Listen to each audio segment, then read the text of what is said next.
King Arthur and His Knights of the Round Table by Roger Lancelyn Green. Read by Terrence Hardiman.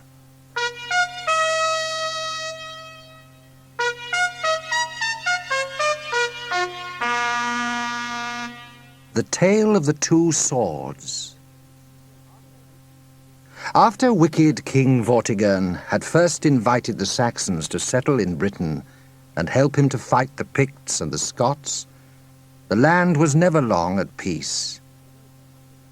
Although so much of it was covered with thick forests, much also was beautiful open country, with little villages and towns, country houses and cottages, as the Romans had left it not many years before. Having once seen it, the Saxons could never again be contented with their savage, unfruitful homes in Germany and Denmark. And year by year, more and more of them came stealing across the North Sea in their longships to kill or drive out the Britons and settle in their homes. Vortigern was dead, and Aurelius Ambrosius, last of the Romans, was dead too, when Uther Pendragon, whom some called the brother of Ambrosius, led the Britons. He defeated the Saxons in many battles and brought peace to the southern lands where he was king, to London and to Winchester, which was then called Camelot, and to Cornwall, where Gorlois, his loyal follower, was duke. But Uther fell in love with Gorlois' wife, the lovely Igraine, and there was battle between them, until Gorlois fell and Uther married his widow. He visited her first in the haunted castle of Tintagel, the dark castle by the Cornish sea, and Merlin the enchanter watched over their love. One child was born to Uther and Igraine, but what became of that baby boy, only the wise Merlin could have told, for he carried it away by a secret path down the cliffside in the dead of night, and no word was spoken of its fate. King Uther Pendragon had only a little while of happiness with the fair Igraine, for soon the Saxons made war against him once more, and sent a traitor to serve him, who poisoned the king and many of his followers. Then the land fell upon days more evil and wretched than any which had gone before.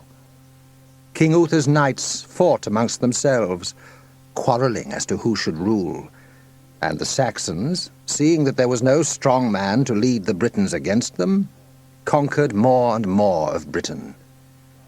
Years of strife and misery went by, until the appointed time was at hand. Then Merlin, the good enchanter, came out from the deep, mysterious valleys of North Wales, which in those days was called Gwynedd, through Powys, or South Wales, and passed on his way to London. And so great was his fame that neither Saxon nor Briton dared molest him. Merlin came to London and spoke with the Archbishop, and a great gathering of knights was called for Christmas Day, so great that all of them could not find a place in the abbey church, so that some were forced to gather in the churchyard. In the middle of the service, there arose suddenly a murmur of wonder outside the abbey, for there was seen, though no man saw it come, a great square slab of marble stone in the churchyard, and on the stone an anvil of iron, and set point downwards a great shining sword of steel thrust deeply into the anvil. When the service was ended, the Archbishop and the lords and knights who had been within the abbey came out to see the wonder of the sword. Round about the anvil they found letters of gold set in the great stone, and the letters read thus: "Whoso pulleth out this sword from this stone and anvil is the true-born king of all Britain." When they saw this, many and many a man tried to pull out the sword, but not one of them could stir it a hair's breadth. "He is not here," said the Archbishop, "but doubt not that God will send us our king. Let messengers be sent through all the land to tell what is written on the stone. And upon New Year's Day we will hold a great tournament, and see whether our king is amongst those who come to joust." All this was done, and upon New Year's Day a great host of knights met together, but none as yet could draw forth the sword out of the stone. Then they went all a little way off, and pitched tents and held a tournament, trying their strength and skill at jousting with long lances of wood, or fighting with broadswords. It happened that among those who came was the good knight Sir Ector, and his son Kay, who had been made a knight not many months before, and with them came Arthur, Sir Kay's younger brother, a youth of scarcely 16 years of age. Riding to the jousts, Sir Kay found suddenly that he had left his sword in his lodgings, and he asked Arthur to ride back and fetch it for him. "Certainly I will," said Arthur, and back he rode to the town. But Sir Kay's mother had locked the door and gone out to see the tournament, so that Arthur could not get into the lodgings at all. This troubled Arthur very much. "My brother Kay must have a sword," he thought as he rode slowly back. "It will be a shame, and a matter for unkind jests, if so young a knight comes to the jousts without a sword. But where can I find him one? I know! I saw one sticking in an anvil in the churchyard. I'll fetch that. It's doing no good there." So Arthur set spurs to his horse and came to the churchyard. Tying his horse to the stile, he ran to the stone. Without stopping to read what was written there, he pulled out the sword at a touch, ran back to his horse, and in a few minutes had caught up with Sir Kay and handed it over to him. Arthur knew nothing of what sword it was, but Kay had already tried to pull it from the anvil, and saw at a glance that it was the same one. Instantly he rode to his father, Sir Ector, and said, "Sir, look! Here is the sword out of the stone, so you see I must be the true-born king of all Britain." But Sir Ector knew better than to believe Sir Kay too readily. Instead, he rode back with him to the church, and there made him swear a solemn oath with his hands on the Bible to say truly how he came by the sword. "My brother Arthur brought it to me," said Kay with a sigh. "And how did you get the sword?" asked Sir Ector. "Sir, I will tell you," said Arthur, fearing that he had done wrong. "Kay sent me to fetch his sword, but I could not come to it. Then I remembered having seen this sword sticking uselessly into an anvil in the churchyard. I thought it could be put to a better use in my brother's hand, so I fetched it." "Well, put the sword back into the anvil, and let us see you draw it out," commanded Sir Ector. "That's easily done," said Arthur, puzzled by all this trouble over a sword, and he set it back easily into the anvil. Then Sir Kay seized it by the hilt and pulled his hardest, but struggle and strain as he might, he could not move it by a hair's breadth. Sir Ector tried also, but with no better success. "Pull it out," he said to Arthur. And Arthur, more and more bewildered, put his hand to the hilt and drew forth the sword as if out of a well-greased scabbard. "Now," said Sir Ector, kneeling before Arthur and bowing his head, "I understand that you and none other are the true-born king of this land." "Why? Why is it I? Why do you kneel to me, my father?" cried Arthur. "It is God's will that whoso might draw forth the sword out of the stone and out of the anvil is the true-born king of Britain," said Sir Ector. "Moreover, though I love you well, you are no son of mine. For Merlin brought you to me when you were a small child, and bade me bring you up as my own son." "Then, if I am indeed king," said Arthur, bowing his head over the cross-hilt of the sword, "I hereby pledge myself to the service of God and of my people, to the righting of wrongs, to the driving out of evil, to the bringing of peace and plenty to my land." After this they went to the archbishop and told him all. But the knights and barons were filled with rage and jealousy, and refused to believe that Arthur was the true-born king. So the choice was put off until Easter, and at Easter once more until Whitsun, or Pentecost as it then was called. But still, though many kings and knights came to try their strength, Arthur alone could pull out the sword. Then all the people cried, "Arthur! We will have Arthur! By God's will, he is our king! God save King Arthur!" And they knelt down before him, the noble and the humble together, the rich and the poor, and cried him mercy for delaying him so long. And Arthur forgave them readily, and kneeling down himself, he gave the wondrous sword to the archbishop, and received of him the high and holy order of knighthood. And then came all the earls and barons, the knights and squires, and did homage to Arthur, swearing to serve and obey him as was their duty. And the archbishop set the crown upon Arthur's head, and the people cheered him once more. And this was the beginning of his reign. "Tomorrow we will begin to collect our forces," said King Arthur. "And when all are gathered together, we will march to the north and to the east to do battle with the Saxons and drive them out of Britain. Then we will build castles and set guards along the coast, so that never again may they invade us. We will rebuild the churches which they have destroyed, and build new ones to the glory of God. And our knights shall ride about the country, punishing all those who break the peace and do ill to any.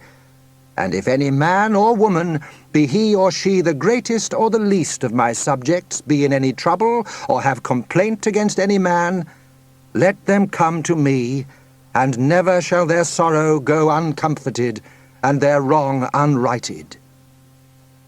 King Arthur feasted that day in the great castle of Caerleon. But before ever the feast was ended, there befell the first of the marvelous adventures that were to happen in the wonderland of Logres during his reign.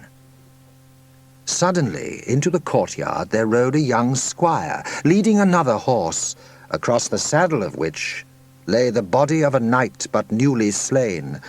"Vengeance, Lord King!" cried the squire, when Arthur came from the hall to learn what this might mean. "Give me vengeance! Here lies Sir Miles, dead upon his steed, as goodly a knight and as brave as any in the land. In the forest, not many leagues from here, King Pellinore has set up his pavilion beside the high road, by a well of fresh water, and he goes about to slay all knights that pass this way. Wherefore I pray you that my master be honourably buried, and that some knight ride out to avenge his death." Arthur at once put on his own armour, closed the visor of his helmet so that no one could see his face, and with spear in hand rode hard into the forest to be revenged upon King Pellinore. But on his way he found 3 robbers attacking Merlin, and they seemed like to beat him to death with great clubs. "Fly, churls!" cried Arthur, riding at them furiously, and the 3 cowards turned and fled when they saw the knight charging at them. "Ah, Merlin," said Arthur, "for all your wisdom and your magic, you would have been murdered in a few minutes if I had not come to your rescue." "Not so," answered Merlin, smiling his mysterious smile. "Easily could I have saved myself had I willed it. It is you who draw near to your death, for you go towards it in your pride, if God does not aid you." But Arthur would not take heed of Merlin's wisdom, and rode fiercely on until he came to the rich pavilion by the well, and there sat King Pellinore upon his great war-horse, waiting for him. "Sir Knight," cried Arthur, "why stand you here, fighting and striking down all the knights who ride this way?"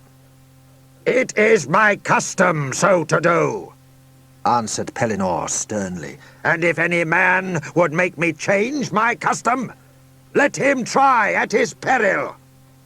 "I will make you change it," cried Arthur. "And I will defend my custom," replied Pellinore quietly. Then they both drew apart and came riding together at full tilt, so hard that both spears shivered into little pieces as each hit the center of the other's shield. Arthur would have drawn his sword then, but Pellinore said, "Not so! Let us run together with spears yet again." "So I would," said Arthur, "if I had another spear."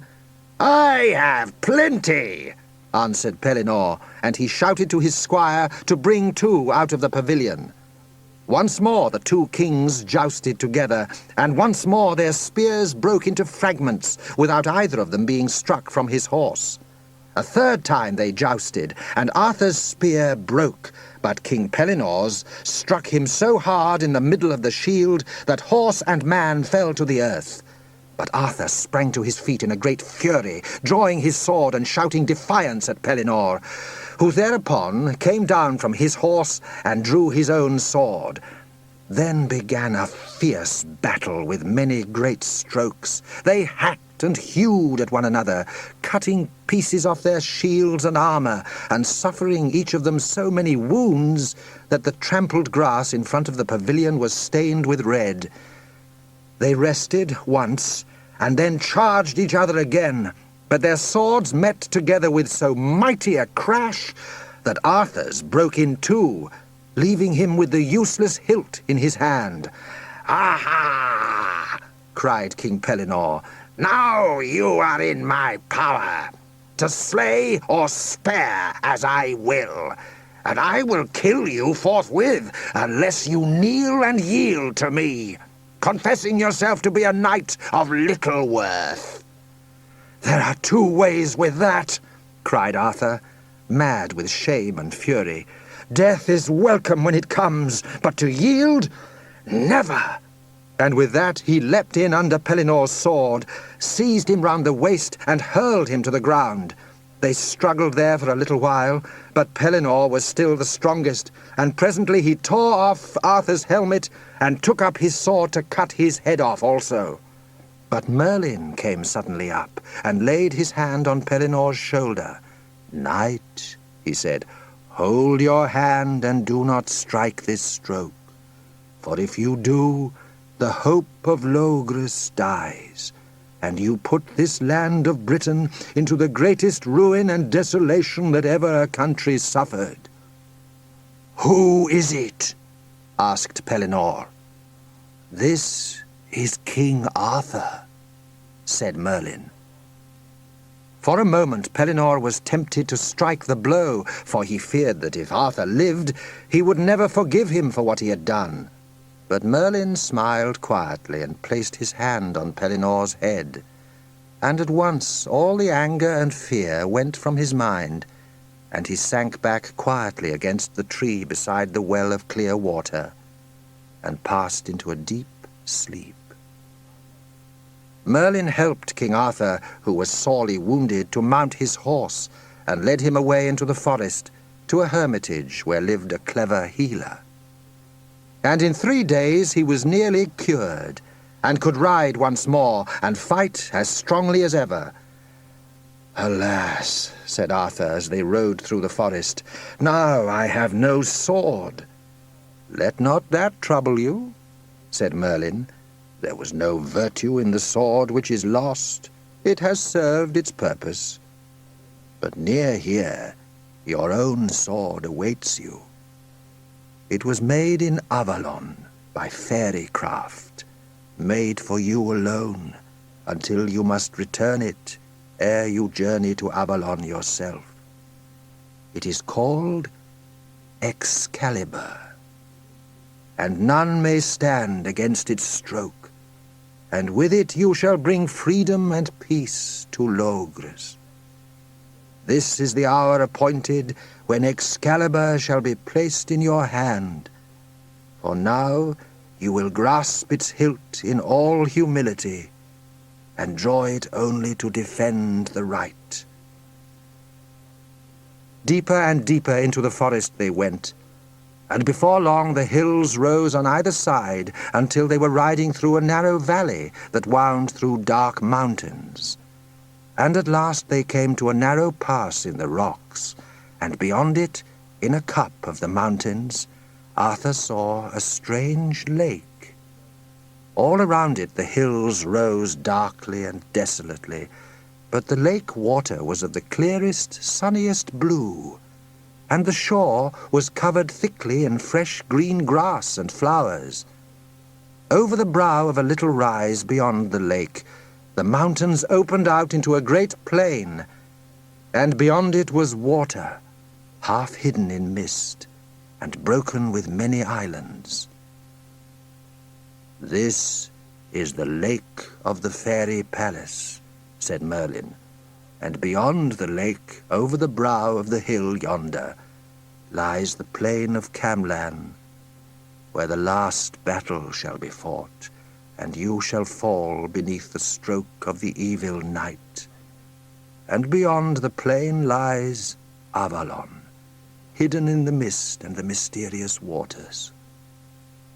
Go down now and speak with the Lady of the Lake, while I wait for you here."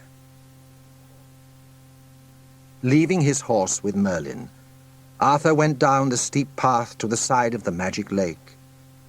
Standing on the shore, he looked out across the quiet blue water, and there in the very center of the lake he saw an arm clothed in white samite, with a hand holding above the surface a wondrous sword with a golden hilt set with jewels, and a jeweled scabbard and belt.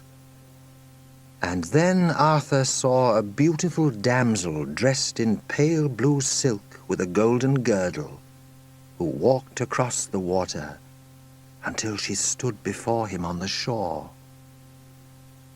"I am the Lady of the Lake," she said, "and I am come to tell you that your sword Excalibur awaits you yonder. Do you wish to take the sword and wear it at your side?" "Damsel," said Arthur, "that is indeed my wish." "For long I have guarded the sword," said the Lady of the Lake.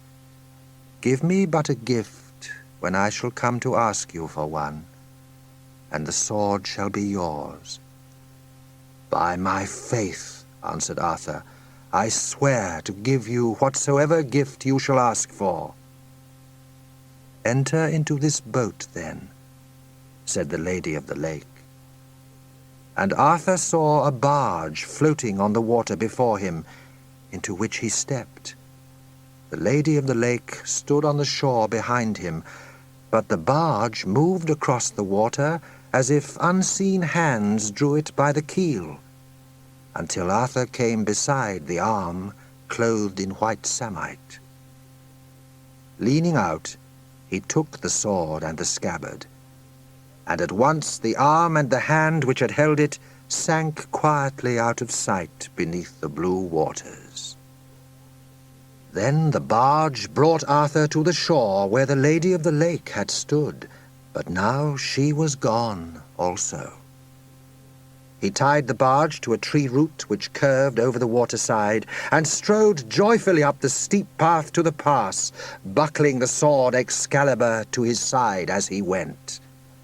Merlin awaited him with the horses, and together they rode away into the forest, and back by many winding paths, until they drew near the river which lay between them and Caerleon, and came to the straight, paved road leading to the city.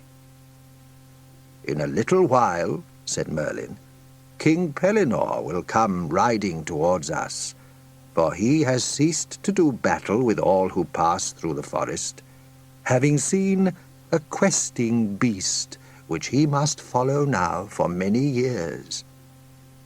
They rode on, and soon met King Pellinore, who rode past as if he had not seen them. "I marvel," said Arthur, "that he did not even speak to us." "He saw you not," answered Merlin, "for my magic was upon him." Before long they came to Caerleon, and his knights welcomed Arthur joyfully, and when they heard of his adventures, they were surprised that he should thus have gone into danger alone. But all the bravest and the noblest of them rejoiced exceedingly that they had such a king, one who would risk his life in an adventure as other ordinary knights did.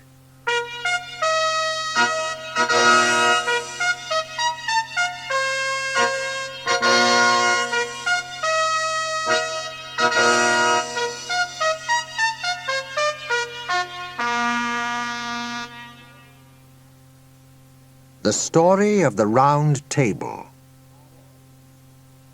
Once Arthur had defeated the Saxons, peace came to the whole island for a great many years. Though still there were robbers and outlaws, cruel knights and evil magicians, dwelling in the depths of forests and deep among the mountains, ever ready to break the peace and stain the realm of Logres in one wicked way or another.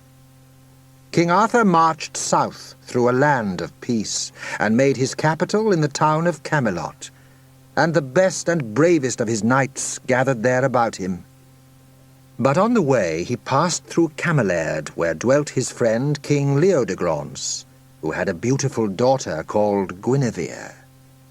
And Arthur loved Guinevere the moment he saw her, and for thinking of her he could hardly rest or eat when he came home to Camelot. "The land is at peace," he said to Merlin, "and my wars are ended for a little while. Is it not right that I should marry?"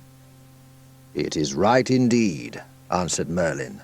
"A man of your bounty and nobleness should not be without a wife, nor should the realm of Logres lack a queen. But tell me now, is there any princess whom you love more than another?" "Yes, indeed there is," said Arthur. "I love Guinevere, King Leodegrance's daughter, and she is the fairest, sweetest, loveliest, and purest maiden in all the world. Her will I wed, or die a bachelor." "Certainly she is among the fairest," said Merlin. "Yet I would that you loved another, for by her very beauty shall come the end of Logres, when the best knight of your court shall love her, bringing shame upon her and upon himself, bringing war between you and him, bringing in the day when the traitor of Camlann shall triumph, not long after the coming of the Holy Grail, which shall be a sign that the glory of Logres is at hand, and its passing also.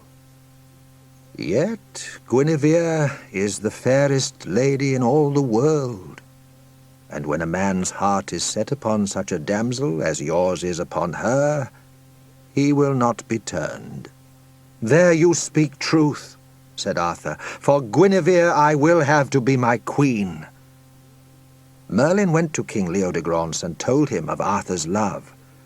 "To me," said King Leodegrance, "this is the best news I have ever heard, that so noble and worthy a king should love my daughter.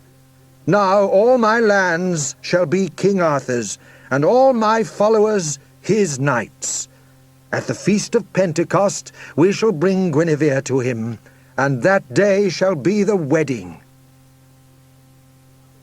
Meanwhile at Camelot, King Arthur held a feast at Easter.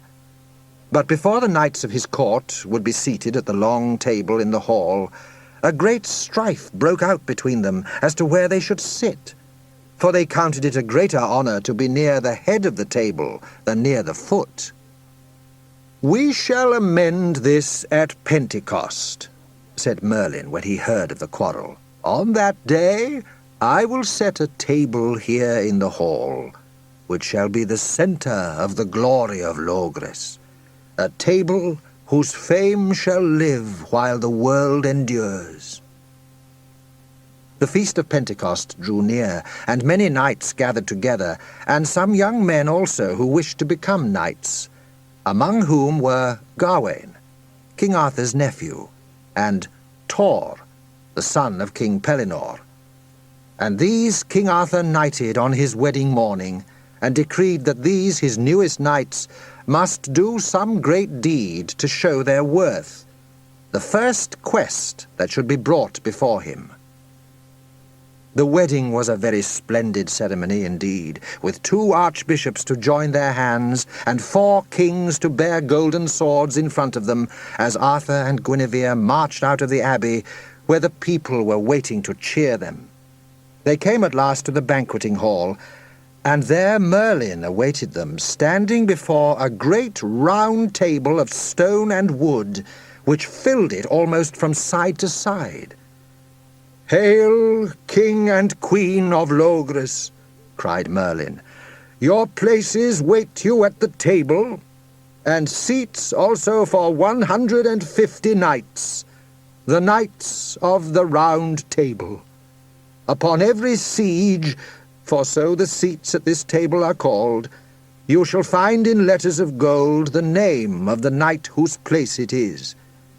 And when a knight is slain in battle or dies, when you have made a new knight, his name shall appear in the siege, but the name of the dead man shall fade when the man dies. Yet the names of the Knights of the Round Table shall live forever. Sit down, all of you, for at a round table no man may complain that he is set at the lowest end, or that another is placed above him." "There are 4 places still empty," said Arthur, when all his knights had found each their siege. "Doubt it not," said Merlin, "for so shall the greater honour be to Logres. King Pellinore comes this day to wrest him from the pursuit of the questing beast, and 1 place is for him. Behold how his name grows in letters of gold upon the siege. And for the 3 remaining, read now the names of Sir Lancelot of the Lake and Sir Percival of Wales upon 2 of them. Lancelot shall be with you at the next feast of Pentecost. Sir Percival is not yet born, but the bravest knight now sitting here shall be his father. But when Percival comes, you will know that but 1 year waits before the coming of the Holy Grail to Camelot. As for the last place, that is the Siege Perilous, and it is death for any man to sit therein, save he for whom it is made, the best knight of all. And he shall come at the time appointed." Then Merlin went to the door, and led in King Pellinore, who knelt to King Arthur, and was made a knight before taking his place at the Round Table. Gawain sat upon one side of the 3 empty sieges, and Merlin led Pellinore to the other side. "But behold now," said Merlin, "on this the first day of the Round Table, I lay upon you all the order of chivalry. All of you, and those who shall sit afterwards at this table, are the Knights of Logres. And for the glory of Logres, the realm of righteousness, do not ever depart from the high virtues of this realm. Do no outrage, nor murder, nor any cruel or wicked thing. Fly from treason and all untruthfulness and dishonest dealing. Give mercy unto those that seek it, or sit no more at this table. And never, on pain of death and eternal disgrace, do you any ill thing to a woman, or suffer it to be done. Nor, for love or gain, fight in any quarrel that is not just and righteous. To these things you shall swear upon the blessed sacrament," said King Arthur, "and every year, upon the feast of Pentecost, see that you all come hither to Camelot to swear that oath anew. Then shall we take our places all together at the Round Table. But I swear not to eat that day until some quest or some adventure has come to us." "Do you even so?" said Merlin, "that the realm of Logres may endure for many years as an example to all the men of aftertime. For be you sure that though you all die, its fame and its example shall live forever. But now I must depart from among you, to sleep my long sleep until the time appointed, when the next circle of Logres shall again be formed upon the earth. These are things that you may not understand, but this you may: break not your oaths of chivalry, nor fail in your allegiance to King Arthur, the symbol and the ruler of the realm of Logres." Then Merlin passed slowly down the hall and away into the night, and the Lady Nimue rose quietly from her place in the hall and followed him. And she buried Merlin in the land of North Wales, to sleep through many centuries, until the time should come for him to awake.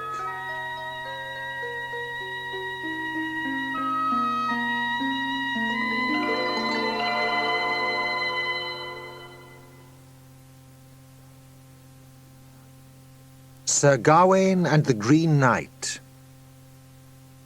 King Arthur's adventures did not end when he had defeated the Saxons and brought peace to Britain, for though he had set up the realm of Logres, the evil was always breaking in to attack the good.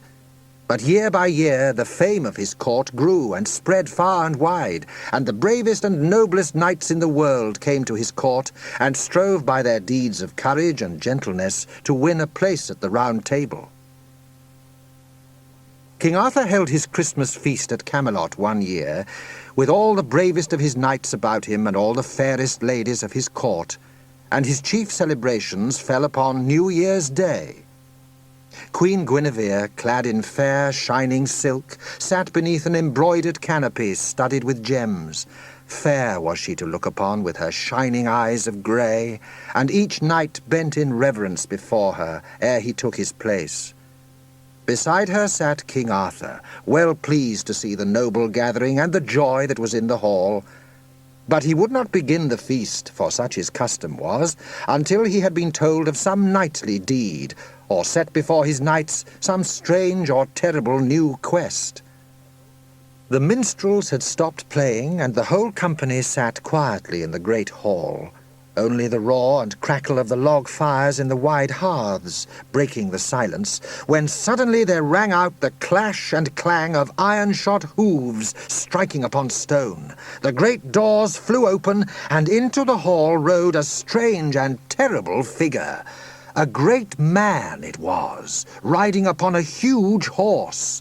A strong-limbed, great-handed man, so tall that an earth giant almost he seemed. Yet he rode as a knight should, though without armour, and his face, though fierce, was fair to see. But the greatest wonder was that he was green all over. A jerkin and cloak of green he wore above green hose, gartered in green, with golden spurs.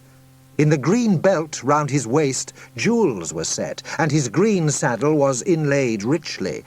But his hair, hanging low to his shoulders, was bright green, and his beard also. Green was his face, and green his hands, and the horse was also green from head to foot, with gold thread wound and knotted in the mane. He had no weapons or shield, save for a great axe of green steel and gold, and a bough torn from a holly tree held above his head. He flung the branch upon the inlaid floor of the hall, and looked proudly on every side, at the knights seated about the round table, and the ladies and squires at the boards on either side, and at Arthur, where he sat with Guinevere above the rest. Then he cried with a great voice, "Where is the governor of this gang? With him would I speak, and with none other." Arthur, courteous as ever, greeted the Green Knight, bade him be welcome and sit down to the feast with them. "Not so," cried the stranger in answer. I come not to tarry with you, and by the sign of the green bough I come not in war, else had I clothed me in armor and helmet most sure, for such have I richly stored in my castle in the north. But even in that land I heard of the fame and valor of your court, the bravery of your knights, and their high virtue also. Sir, replied the king, here may you find many to do battle and joust, if such be your will. Not so, cried the Green Knight in his great booming voice. Here I see only beardless children, whom I could fell with a stroke. Nay, I come rather in this high season of our Lord's birth to bring Yuletide sport, a test of valor to your feast. If any man in this hall is so brave and so courageous as to exchange stroke for stroke, I will give him this noble axe, heavy enough truly to handle as he may desire. Yes, and I myself will stand here on the floor and receive the first stroke of the axe wherever he may smite me. Only he must swear, and you, Lord King, to give me the right to deal him such another blow, if I may, a 12-month and a day from now. More silent still sat the knights. If they had been surprised before, now their amazement was greater still. But none dared answer his challenge, so terrible was the man, and so fearsome the great axe which he held in his hand. Then the Green Knight laughed aloud in mockery. "Is this indeed the court of King Arthur?" he cried. "And are these the far-famed Knights of the Round Table? Now is their glory laid low forever, since even to hear tell of blows makes them all grow silent in fear." King Arthur sprang up at this. "Fellow," he cried, "this foolishness of yours shall have a fitting answer. If none other will take your challenge, give me the axe, and make ready for the blow." But at this, Sir Gawain rose to his feet and said, "My Lord King and noble uncle, grant me a boon. Let this adventure be mine. For still have I to prove my worth as a knight of your Round Table, still to fit myself to be a champion of Logres. "Right happy am I that the quest shall be yours, dear nephew," answered Arthur. And the Green Knight smiled grimly as he sprang from his horse and met with Gawain in the middle of the hall. "I, too, am overjoyed to find one brave man amongst you all," he said. "Tell me your name, Sir Knight, ere we make our bargain." "I am Gawain, son of King Lot of Orkney, and nephew to Royal Arthur," was the answer. "And here I swear by my knighthood to strike but one blow, and bravely to endure such another, if you may strike it me a 12-month hence." "Sir Gawain," cried the Green Knight, "overjoyed am I indeed that your hand shall strike this blow. Come now and deal the stroke. Thereafter shall I tell you who I am, and where you may find me. Take now the axe, and let us see how well you can smite." "Gladly will I," said Gawain, taking the axe in his hands and swinging it, while the Green Knight made ready by kneeling on the floor and drawing his long hair onto the crown of his head to lay bare his neck for the stroke. Putting all his strength into the blow, Gawain whirled up the axe and struck so hard that the keen blade cut through flesh and bone and set the sparks flying from the stone paving, while the Green Knight's head leapt from his shoulders and went rolling across the floor. But the knight neither faltered nor fell. Swiftly he sprang forward with his hands outstretched, caught up his head, and turning with it held in his hand by the hair, mounted upon the waiting horse. Then, riding easily as if nothing had happened, he turned his face towards Gawain and said, See to it that you keep your oath and seek me out a year hence. I am the Knight of the Green Chapel, and as such men know me in the north. Through Wales shall you seek me, and in the forest of Wirral, and you will not fail to find me there, if you be not a coward and a breaker of your knightly word." With that he wheeled his horse and galloped out of the door, the sparks flying up round his horse's hooves, and away into the distance, his head still held in his hand, swinging easily by the hair. But all at the feast sat astonished beyond words at this strange adventure, and it was a little while before the hall was filled once more with laughter and the joy of that festal season.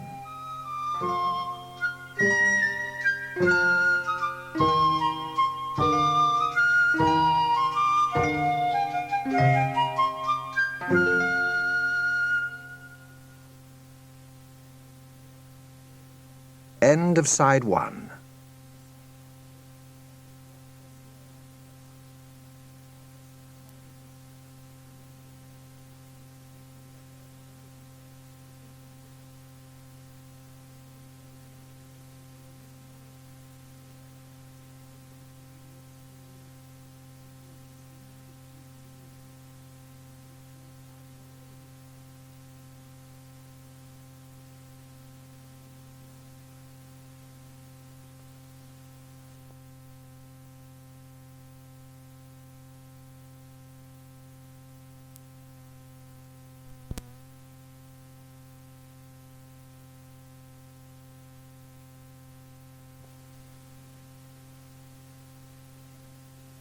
Side 2. The year went by full swiftly, and trees grew green with spring, the leaves fading through the bright summer days, turned to red and gold in the early autumn.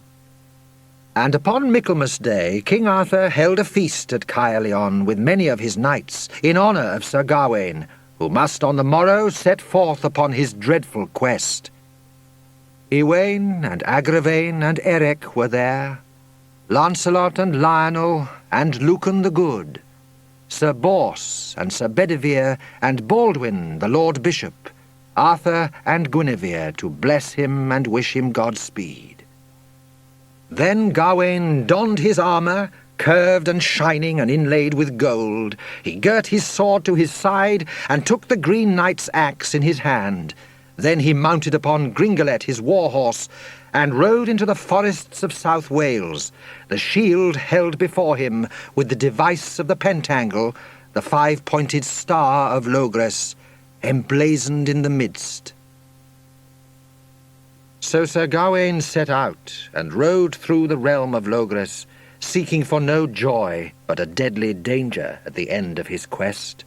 After many days he came into the wild lands of North Wales, and fared through lonely valleys and deep forests, forced often to sleep out under the stars by night, and to do battle by day with robbers and wild men. Everywhere he went he asked tidings of a Green Knight, and of a chapel also of green, near which was his dwelling, but none in the forest could help him in his quest. Only a brave knight could have passed that way, and Gawain endured all, foes to overcome, and the bitter weather of midwinter. On Christmas Eve he rode upon Gringalet through marsh and mire, and prayed that he might find shelter. And on a sudden he came through open parkland to a fine castle, set on a little hill above a deep valley, where flowed a wide stream. A fair lawn lay in front of it, and many great oak trees on either side. There was a moat before the castle, and a low palisade of wood. "Now God be thanked," said Sir Gawain, "that I have come to this fair dwelling for Christmas, and may he grant me to find an honourable welcome herein. Good sir," he cried to the porter who came to the great gate when he knocked, "grant me entrance, I pray you, and tell the lord of this castle that I am a knight of King Arthur's court, passing this way upon a quest." With a kindly smile the porter opened the gate, and Gawain rode over the drawbridge and into the courtyard. And there were squires and serving men waiting, who helped him to alight, led Gringolet away to the stable, and brought Gawain into a goodly hall, where a fire burned brightly.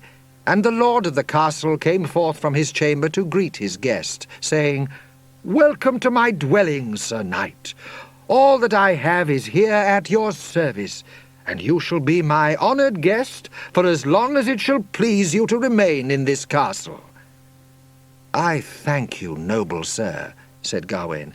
"May God bless you for your hospitality." With that they clasped hands as good friends should, and Gawain looked upon the knight who greeted him so warmly, and thought what a fine warrior that castle had as its lord. For he was a tall man and broad of shoulder, with an open, honest face, tanned red by the sun, with red hair and beard, a firm hand-clasp, a free stride, and a straightforward speech. After dinner, the knight brought Sir Gawain into a comely closet, and sat him in a chair by the fire, and there the lady of the castle came to visit him, accompanied by her handmaidens, a very lovely lady, fairer even than Queen Guinevere.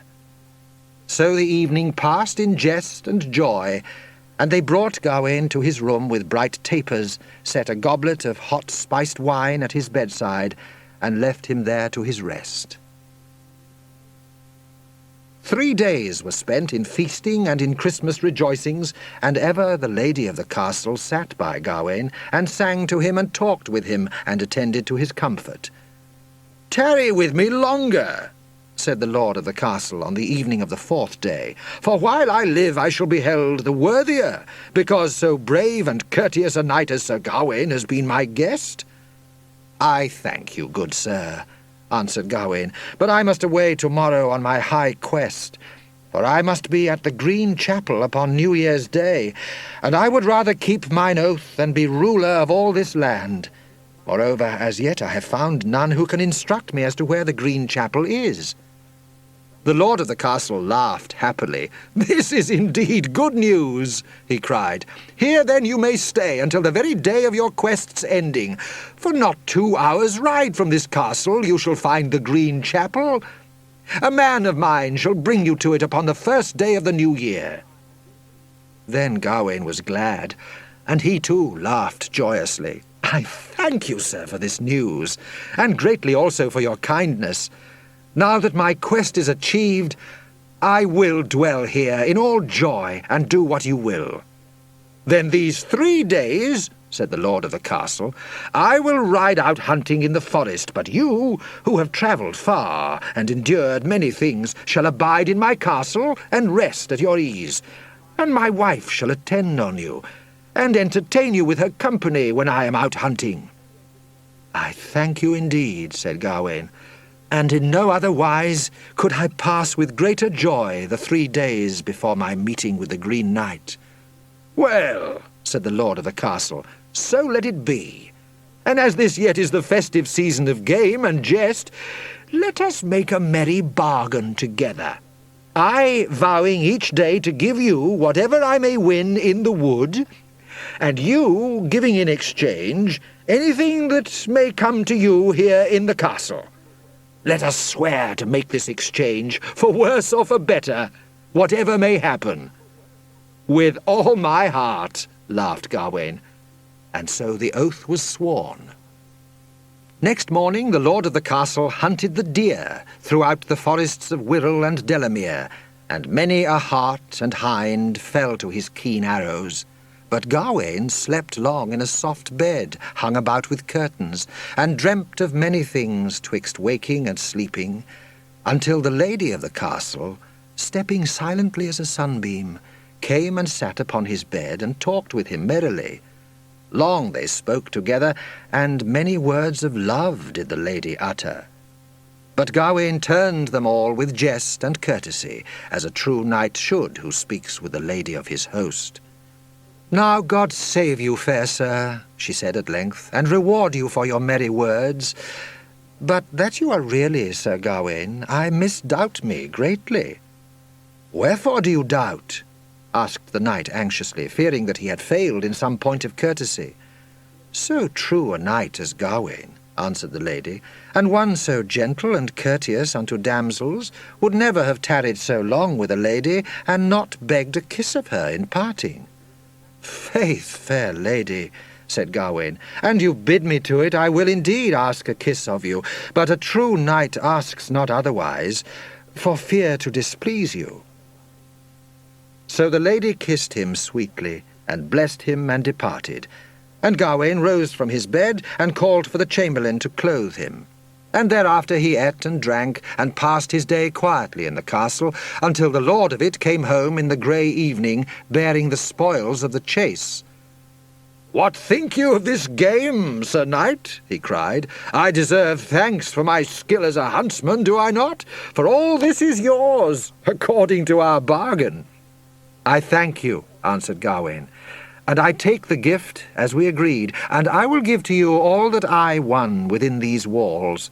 And with that he put his hands on the lord of the castle's shoulders and kissed him, saying, "Take here my spoils, for I have won nothing but this. If more had been mine, freely would I have given it to you." "It is good," said his host, "and much do I thank you for it. Yet would I like to know whence came your kiss, and how did you win it?" "Not so," answered Gawain. "That was no part of the bargain." And thereupon they laughed merrily, and sat down to a fine dinner. Next morning the lord of the castle went forth down the hillside and along the deep valley bottoms to seek out and slay the wild boar in the marshes.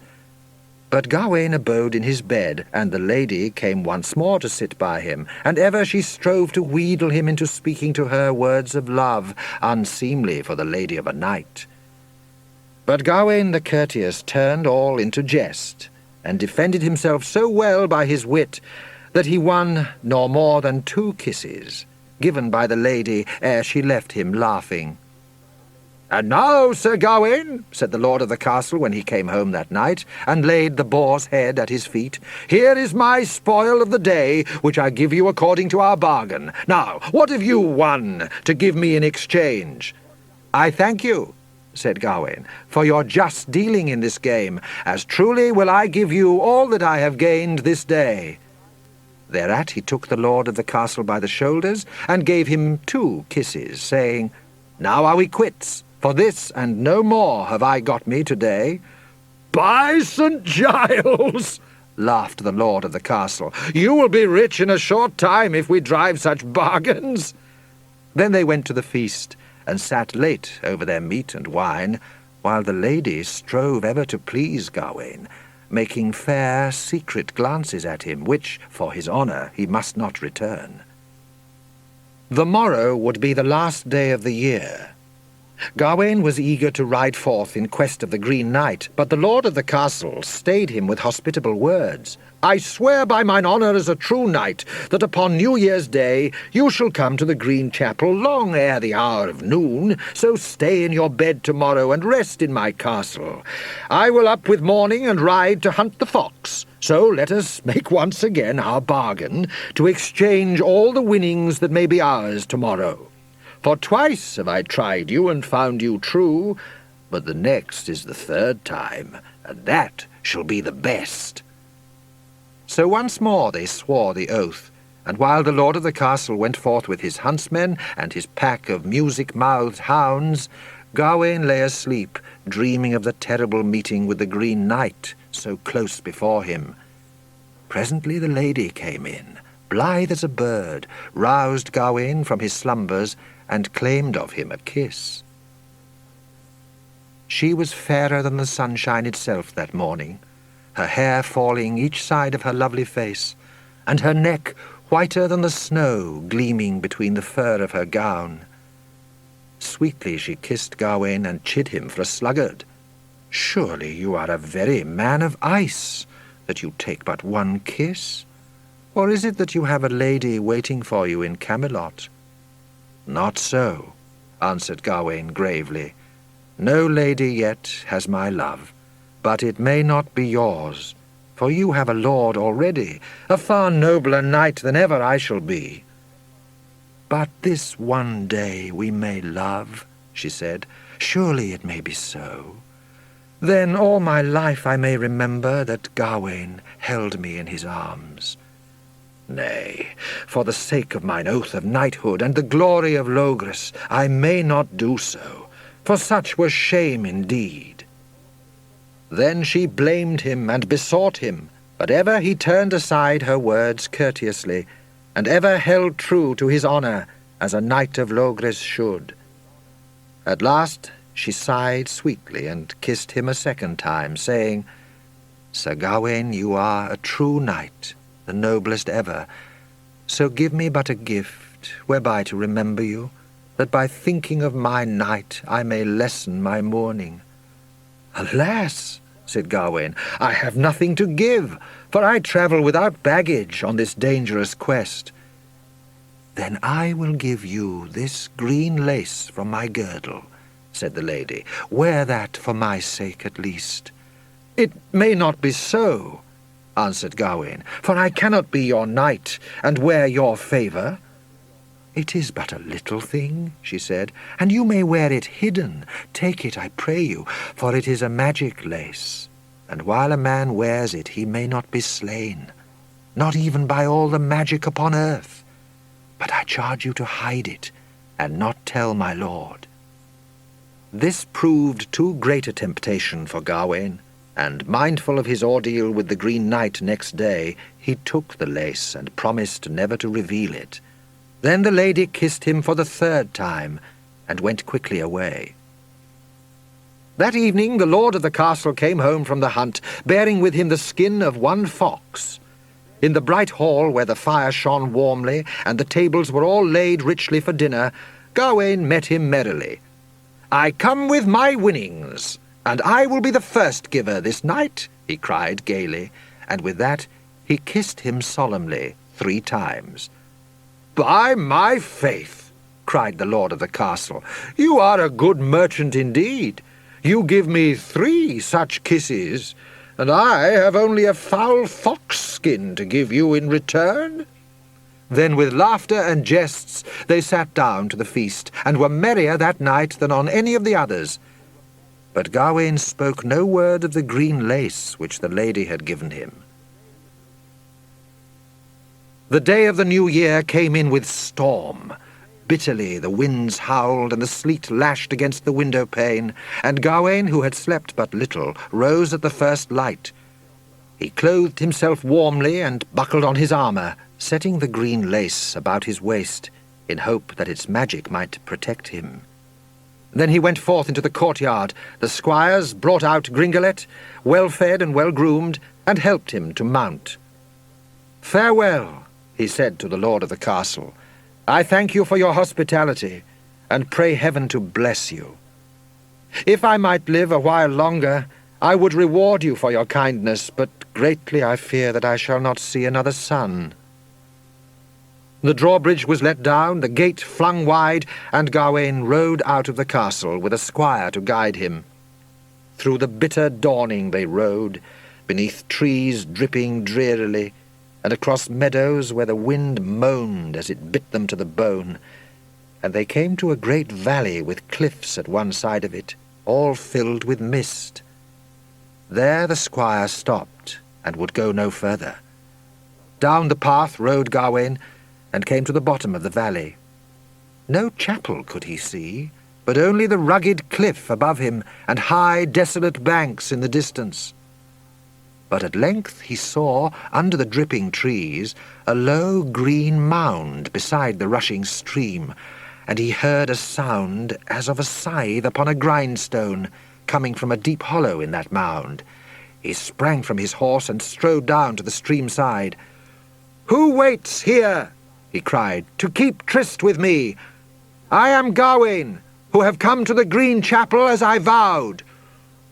"Wait but a little," came a mighty voice out of the hollow beneath the mound. "When my weapon is sharp, you shall have that which I promised you." Presently the Green Knight came out with a new shining axe in his hand. He was as terrible as ever, with his green face and his green hair, as he strode down the bank and leapt over the wide stream. "You are welcome, Gawain!" he cried in his great voice. "Now will I repay the stroke you dealt me at Camelot, and none shall come between us in this lonely valley. Now off with your helmet, and make ready for the blow." Then Gawain did as he was bidden, bending his head forward, with his neck bare to the stroke.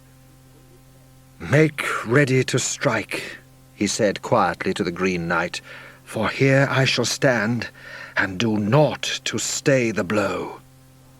The Green Knight swung his axe round so that it whistled, and aimed a terrible stroke with the sharp blade of it, and try how he might, Gawain flinched at the sound of it. "Ah!" grunted the Green Knight, lowering his axe and leaning on the handle of it. "You are surely not Gawain the Brave, thus to fear even the whistle of the blade. When you struck off my head in King Arthur's hall, I never flinched from your blow." "I shrank once," said Gawain, "but I shall not a second time. Even when my head falls to the ground, which I cannot replace, as you have yours. Come now, strike quickly. I will not stay you again." "Have at you, then!" cried the Green Knight, whirling his axe. He smote once more, and once more stayed his hand ere the sharp blade drew blood. But Gawain stirred not a jot, nor trembled in any limb. "Now you are filled with courage once more," he cried, "and so I may smite bravely a brave man. Hold aside your hood a little further. I am about to strike my hardest." "Strike away," said Gawain. "Why do you talk so much? Are you perhaps afraid thus to smite a defenceless man?" "Then here is the blow I promised," cried the Green Knight, swinging his axe for the third time, and now he struck truly, yet aimed with such care that the blade only parted the skin at the side of his neck. But when Gawain had felt the wound and the blood over his shoulders, he sprang away in an instant, put on his helmet, drew his sword, set his shield before him, and said to the Green Knight, "Now have I borne the blow, and if you strike again it is beyond our bargain, and I may defend myself, striking stroke for stroke." The Green Knight stood leaning on his axe. "Gawain," he said, all the fierceness gone out of his voice, "you have indeed borne the blow, and no other will I strike you. I hold you released of all claims now. If I had wished it, I might have struck you a crueller stroke and smitten your head off as you smote off mine. The first blow and the second that struck you not, these were for promises truly kept, for the one kiss and the two kisses that my wife gave you in the castle, and you truly rendered to me. But the third time you failed, and therefore had the wound of me. You gave me the 3 kisses, but not the green lace. Oh, well I know all that passed between you. She tempted you by my will. Gawain, I hold you to be the noblest, the most faultless knight in all the wide world. Had you yielded to dishonour and shamed your knighthood, then would your head be lying now at my feet. As for the lace, you hid it but for love of your life, and that is a little sin, and for it I pardon you." "I am ashamed," said Gawain, handing him the green lace. "For cowardice and covetousness I betrayed my oath of knighthood. Cut off my head, Sir Knight, for I am indeed unworthy of the Round Table." "Come now," cried the Green Knight, laughing merrily, so that Gawain knew him indeed to be the lord of the castle. "You have borne your penance, and are quite absolved and forgiven. Take and keep this green lace in memory of this adventure, and return to my castle and end the festival in joy." "I must back to Camelot," said Gawain. "I may not bide longer. But tell me, noble sir, how comes this enchantment?" Who are you that ride in green, and die not when beheaded? How come you to dwell a noble knight in a fine castle, and also to strike axe blows the Green Knight of the Green Chapel?" "My name is Sir Bernelac, the Knight of the Lake," answered he, "and the enchantment comes from Nimue, the Lady of the Lake, the favoured of Merlin. She sent me to Camelot to test the truth of the renown that is spread abroad concerning the valour of the Knights of the Round Table and the worth of Logres." Then the two knights embraced one another and parted with blessings. Gawain rode back swiftly through the forest of Wirral, and after many more adventures he came to Camelot, where King Arthur welcomed him, marvelled at his tale, and set him with honour in his place at the Round Table. And of all the knights who ever sat there, few indeed were so worthy as Gawain.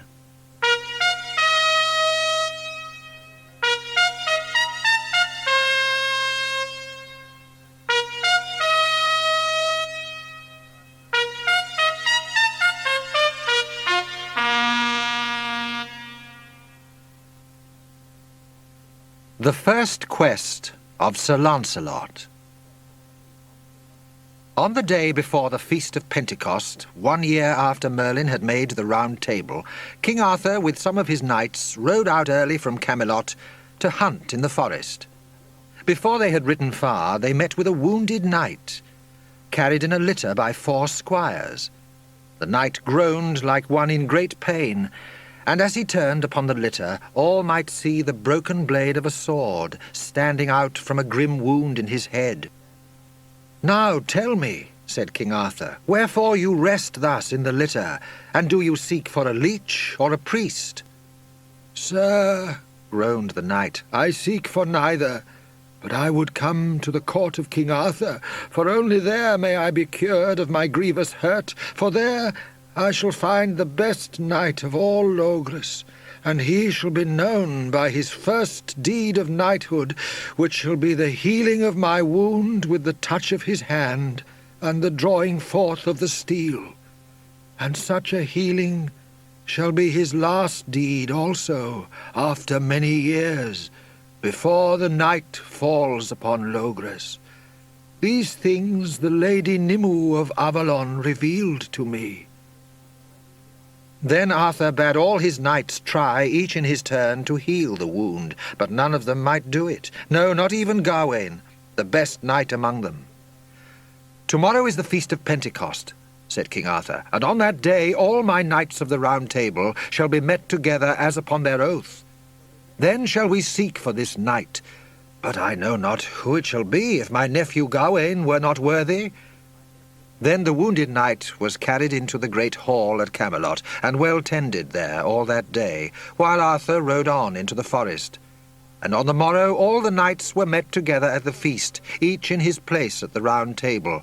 But some places stood empty, for there were knights who had fallen in battle since the year before. When those who came had told each of his deeds during the year, and sworn himself afresh into the high order of knighthood, they laid hands in turn upon the wounded man in the litter, but none might heal him. "Now," said King Arthur, "this is a great wonder, and I know not if greater still there is to be, ere we eat our meal this day." Hardly had he spoken these words when there came a trumpet call from without, and into the hall rode Nimue, the Lady of the Lake of Avalon, she who had laid Merlin to his long rest. And behind her came 3 young men, squires in white array, very goodly to behold. But the first of them was so fine a man, golden-haired, broad of shoulder, open of face, that all was silent to see the goodliness of him. And Queen Guinevere sighed, and the colour fled from her face from very wonder. "I come to you, my lord king," said the Lady Nimue, "to bring this man, my foster child, the son of King Pant of Gwynedd. I come to bring you Merlin's last behest, for ere he went living into the earth, he sought out this youth, and bade him come to your court upon this Feast of Pentecost, and ask you to bestow upon him the high order of knighthood. My lord Arthur, this is Lancelot, called of the lake, for that he dwelt with me in my fairy dwelling many years, when the wicked King Ryon ravaged his land of Gwynedd. Merlin has spoken his name to you, and see, that name grows in letters of gold upon the empty siege on the right hand of the Siege Perilous.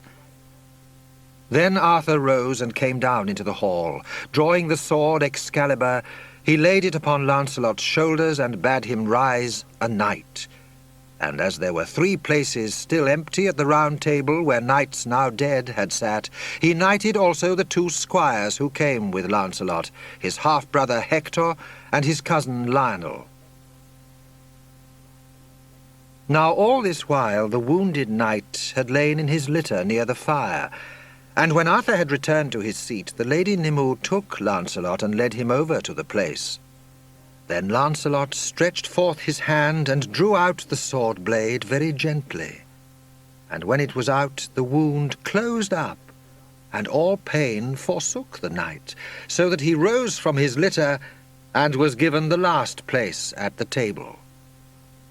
Then the Lady Nimue curtsied low to King Arthur, kissed Sir Lancelot very tenderly on the brow, and went swiftly from the hall. But some of the older knights thought it wrong that this boy, Lancelot, should win such honour, and be set beside the Siege Perilous when he had done no deed and followed no quest, and they murmured unkind things about Lancelot, and about Sir Hector and Sir Lionel as well. However, both King Arthur and Queen Guinevere made much of Sir Lancelot, and believed at once that he was indeed the peerless knight of whom Merlin had spoken. But they did not know that another new knight, Mordred, the son of Queen Morgana le Fay, who also sat that day at the round table, was to be the traitor of Camlann, at the still distant hour when the darkness should fall once more upon Logres. Now, although Lancelot seemed not to hear the unkind things which some of the knights who sat near Mordred were saying, he knew none the less, and was sad. And so, early the next morning, he arose and called to him his cousin, Sir Lionel. "Make you ready, fair cousin," he said, "for this day we ride upon our first quest. Doubt it not that we shall find adventures full many ere we come again to Camelot." Away they rode into the forest fully armed, in and out of the early morning shadows, as fair knights as ever there were in the world.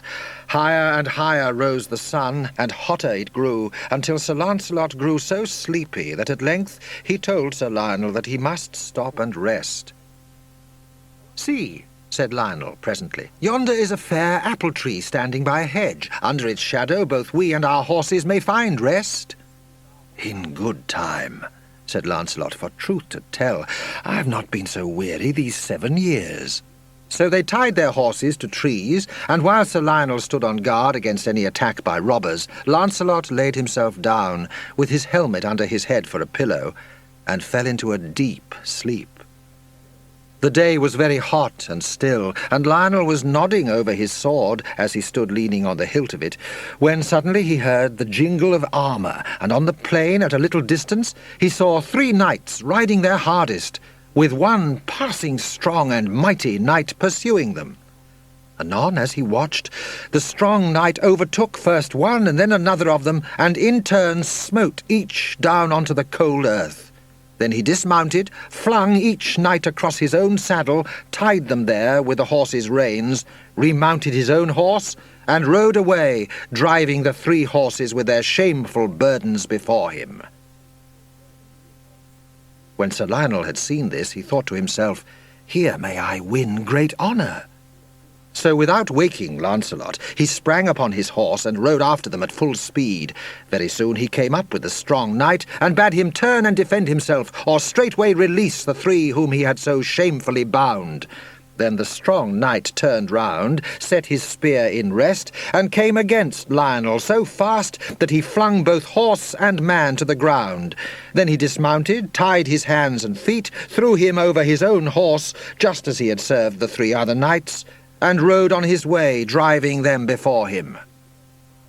Meanwhile, at Camelot, Sir Hector de Mari missed his half-brother Lancelot and his cousin Lionel, and thinking that they must have set out in search of adventures, made himself ready also and rode into the forest.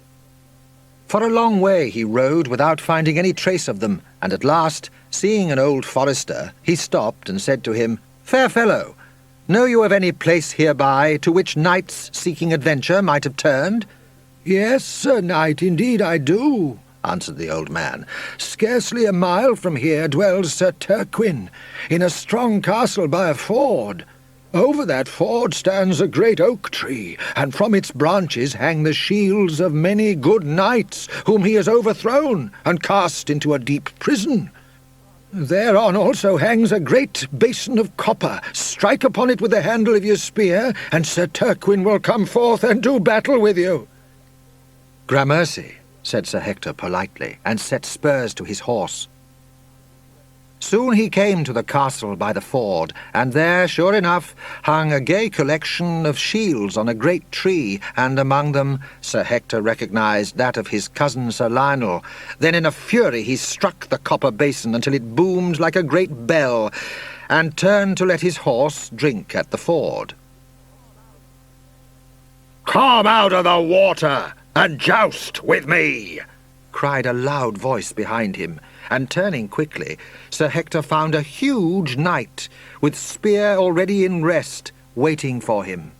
Out of the water he came in a great rage, and charged the knight so mightily that both horse and man spun round twice. "That was well done!" roared Sir Turquin. "You hit me as a brave knight should, and such as you rejoice my heart exceedingly."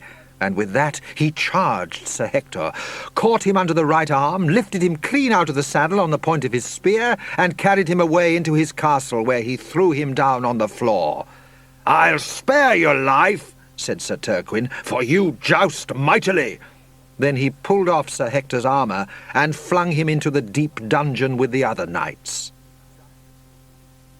"Alas," said Sir Hector sadly, when he found Lionel also a prisoner there, "how has this happened to you? And where is Sir Lancelot? No one but he could save us, for none other is strong enough to fight and overcome Sir Turquin." "I left him sleeping under an apple tree," answered Lionel sadly. And there Sir Lancelot still lay, peacefully and comfortably asleep, without any idea of what had happened to his cousin and his brother. But when the noon was past, there came 4 queens riding on white mules, with 4 knights who held a green silk awning above them, with a spear at each corner, so that the sun should not fall upon them too hotly. As they rode thus, they heard a war-horse neigh, and looking saw it tethered to a bush, and beside it, under an apple tree, a sleeping knight, armed completely, except for his helmet. Quietly they rode near to look, and the knight was so fair that all 4 queens loved him at once. "Let us not quarrel over him," said one of them, who was Morgana le Fay, King Arthur's wicked sister. "I will cast an enchantment upon him, so that he shall sleep without waking for 7 hours. Then we can have him carried to my castle, and when he wakes, he shall choose one of us to be his love, or else die some dreadful death in my dungeons." So this enchantment was cast upon Sir Lancelot, and when he awoke, it was to find himself lying in a cold stone cell, where a fair damsel was setting supper for him. "How now, Sir Knight?" said she, when she saw that he was awake. "What cheer?" "But little," answered Lancelot, "for methinks I have been brought into a gloomy prison by some cruel enchantment." "Make now what cheer you may," said the damsel, "and I will tell you more tomorrow morning. There is no time now for words." And she went away quickly, sorrowing to herself that so fine a knight should be the victim of the wicked queen, her mistress. Next morning early, Lancelot was brought before the 4 queens, and Morgana le Fay said to him, "Right well we know that you are Lancelot of the Lake, King Arthur's knight, whom Nimue, the Lady of the Lake, fostered on Avalon to be the best knight of Logres, and the noblest knight living, Right well we know that of ladies you serve Queen Guinevere alone. Yet now, in spite of fate, she shall lose you, and you her, or else your life. For living you go not from this castle, unless you take one of us to be your lady and your love." "A hard choice indeed," said Lancelot, "to die, or to choose one of you to be my love. Yet it is easily answered. I would rather die than shame my honour and my vows of knighthood. I will have none of you, for you are all false enchanters. As for Queen Guinevere, I will prove it in battle with any man alive that she is the truest lady to her lord of any living." "Then you refuse us?" asked Morgana le Fay. "Yes, by my life, I refuse the lot of you," cried Lancelot. The four queens went away, threatening terrible things, and Lancelot was left to grieve alone in his cold dungeon, and wonder what cruel death they would make him die. By and by he heard light footsteps down the stone stairs. The door opened gently, and there stood the damsel who had spoken to him on the previous night, carrying food and wine for him. She set these down on the stone table, and asked him, as before, how he fared. "Truly, damsel," answered Lancelot, "never so ill as now." "Alas," sighed the damsel, "it grieves me much to see so noble a knight held thus cruelly and wickedly. Maybe I could find some help for you, for indeed I love not these queens whom I serve, nor do any oaths bind me to them." "Help me but to escape, fair damsel," exclaimed Lancelot eagerly, "and I will promise to repay you in any way that is not against my honour." "I would ask you then, sir, to do battle on Tuesday next for my father, King Bagdemagus, in a great tournament. For thereat many of King Arthur's knights shall fight, and at the last tournament 3 of them overcame him." "In truth, your father is a goodly knight," said Sir Lancelot, "and gladly will I do battle for him." "Then, sir," she went on, "I will lead you out of this castle early tomorrow morning, giving you your armour, shield, and spear, and your horse. Ride then through the forest, and meet me at an abbey you will find not far distant, and there I will bring my father to you." "All this shall be done," said Sir Lancelot, "as I am a true knight." Before the sun was up, the damsel came to him again, and led him through 12 locked doors out of the castle. "Damsel, I shall not fail by the grace of God," said Lancelot, and rode away into the morning, the white ground mist floating up nearly to his saddle, until he seemed almost to be gliding across the waters of the Lake of Nimue, and was lost in the shadows of the forest. And the damsel sighed as she turned back into the castle, and there were tears in her eyes, for not many women could look upon Sir Lancelot without loving him. Not many days later, Sir Lancelot met the damsel and King Bagdemagus at the abbey, and on the Tuesday he rode to the tournament carrying a plain white shield with no coat of arms on it, so that no man might know who he was. And there he fought right nobly, and with one spear smote down Sir Mador, and Sir Mordred, and Sir Gahalantine, and spared their lives when they swore to come before King Arthur the next feast of Pentecost, and tell how they had been overthrown by the nameless knight. Then, without waiting for any thanks from King Bagdemagus, he rode into the forest once more, and continued there many days, until on a sudden he was aware of a great knight riding a mighty horse, who jousted with Sir Gaheris, Gawain's brother, a knight of the Round Table. And the great knight smote Sir Gaheris to the ground, picked him up, threw him across his horse, and went on his way, driving the horse and the wounded knight in front of him. Sir Lancelot set spurs to his horse and rode after them, crying, "Turn, Sir Knight, put down that wounded man to rest a while, and let us try one another's strength in battle. For I hear it said that you have done great shame and despite to many knights of the Round Table. Therefore defend yourself." "Aha!" cried Sir Turquin, for it was he. "If you are a knight of the Round Table yourself, so much the better. I defy you, and all your fellowship." "You have said enough for now," cried Lancelot. "This is the time for blows." Then they put their spears in rest, drew apart, and came together as fast as their horses could gallop, and they smote one another in the midst of the shields so hard that both their horses' backs broke at the shock, and the two knights were flung to the ground, where they lay stunned for a little while. After that they fought for more than 2 hours with their swords, neither having the vantage, though both were bleeding from many wounds. "You are the mightiest knight that ever I met," gasped Sir Turquin as they stood resting on their swords. "I love a good fighter, and for love of you, I'll set free all the knights in my dungeon, provided you are not that Lancelot who slew my brother Sir Cardos of the Dolorous Tower. For him have I sworn to slay in revenge." "In that tower dwells more evil than ever yet I have seen," said Lancelot, "and I slew Sir Cardos the Craven justly, whoever he was." "Ah!" cried Turquin, "then you are Lancelot. You are the most welcome knight of any. Now we rest not until one of us is dead." To it again they went, and the end was that Lancelot smote off Sir Turquin's head. "Come now," said Lancelot to Gaheris, and together these two wounded knights came to Turquin's castle, where hung the shields of Sir Hector and Sir Lionel, besides Sir Kay, Sir Marhaus, and many others of the Round Table. Then, while Lancelot washed his wounds at the ford, Gaheris went into the castle, flung down the porter, and with his keys unlocked the dungeon doors and set free the prisoners.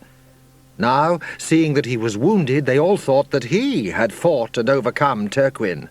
"Not so, noble sirs," said Gaheris. "It was Sir Lancelot of the Lake who set you free, for he fought and killed Sir Turquin, whom no one else could conquer.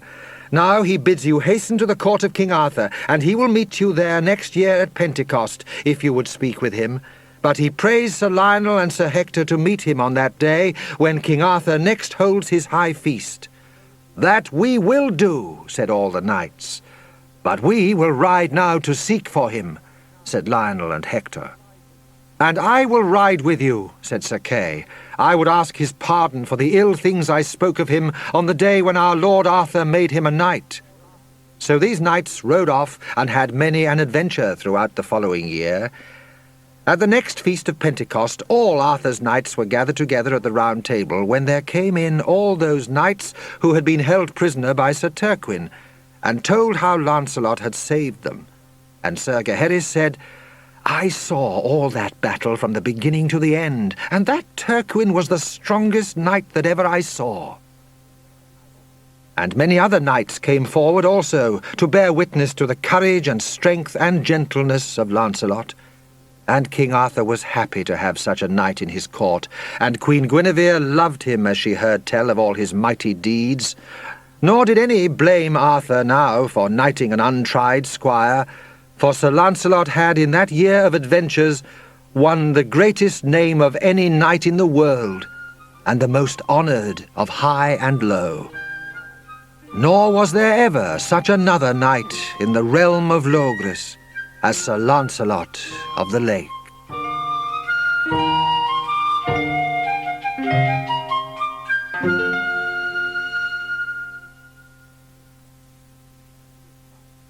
End of Side 2.